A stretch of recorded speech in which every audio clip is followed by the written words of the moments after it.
This was the report that we waited 3 months for, and when we got it, it was 90% redacted. Right. Family got it, not very happy.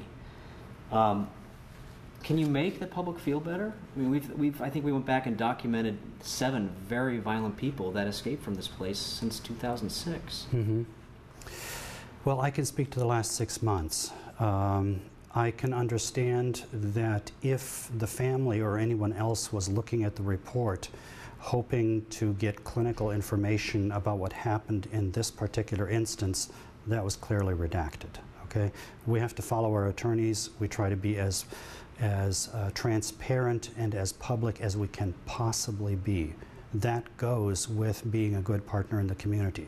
Transparency is right up there with safety, but we cannot violate our patients' confidentiality. Mm-hmm. You and I, if we are admitted to a hospital, whether it's for an appendix or for schizophrenia, we have a right to confidentiality. Unless you and I waive it, that remains confidential. And so to the degree that something in that report refers to clinical care in the case, it had to be redacted.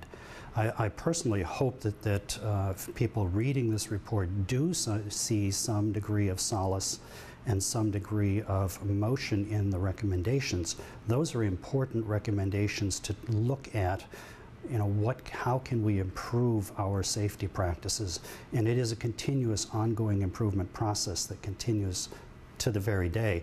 And I could go on and tell you at least 3 or 4 more initiatives that are all related to safety and I'm just looking at the subset of safety around elopement, okay? Because there's lots of other areas of safety. So I maybe ask the question a different way. There have been quite a few people with violent histories that have escaped from here in recent years. Right. Can you make the public feel better about that? That's my job. Mm-hmm. That's why I'm here.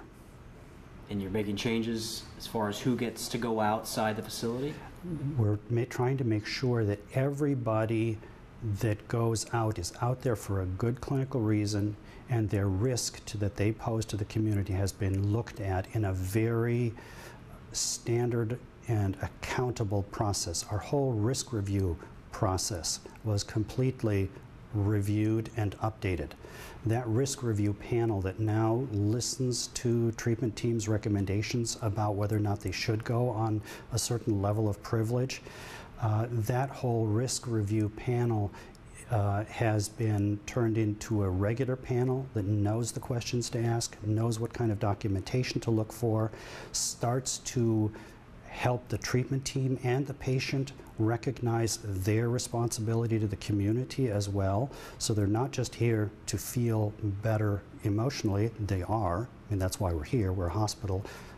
We want to be a place of healing for the person.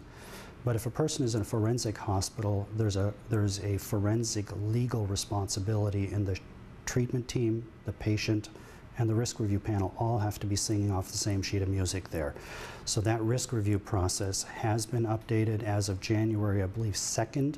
The new review panels were hearing about patient privilege level requests. And to me, that's something that really gets both the patients away from guessing about what the treatment, the risk review panel will approve or not approve, because it's kind of going to be a precursor to what they might face at a Psychiatric Security Review Board hearing, or that they might face at a state hospital review panel hearing for the misdemeanor crimes. So what we're trying to do is trying to make sure that Dr. Goetz, as the CMO, is not just saying words about how we take it seriously, but that we put accountability behind every level of the review. In other words, I am doing everything I can to hold the treatment teams responsible, that they don't ask for things that aren't clinically necessary. I'm holding the risk review panel responsible for really looking with what our evidence shows about how do people present a danger to themselves or others. We have a short-term assessment of risk and treatability, for example, a standardized tool. Everybody gets a start. You do not go to a risk review without a start, Okay? That assures that the risk review panel has a standard set of information and can look at people with a very careful eye whether or not the team isn't inadvertently, because remember they're supposed to be their patient's advocate, whether they aren't inadvertently walking down a road that might violate someone else's safety needs. And again, I really want to emphasize how seriously we as a forensic hospital, if we really want to be a state-of-the-art hospital, how seriously we have to take our duty to the patient and a duty to the community. People who had dangerous acts in the past will still be taken out in the community because Absolutely. That is the final goal, is to Absolutely. Because if a person, just the forensic side, is under the jurisdiction of the Psychiatric Security Review Board, that is in fact exactly what it means. They're under the PSRB for a certain period of time, 5 years, 10 years, 20 years, whatever. It doesn't mean that they're adjudicated to the state hospital for that time. They're adjudicated to the PSRB. They are brought here for treatment. We do our best to treat back into a community environment. That's our task. And the Psychiatric Security Review Board then looks and sees whether we've done our job.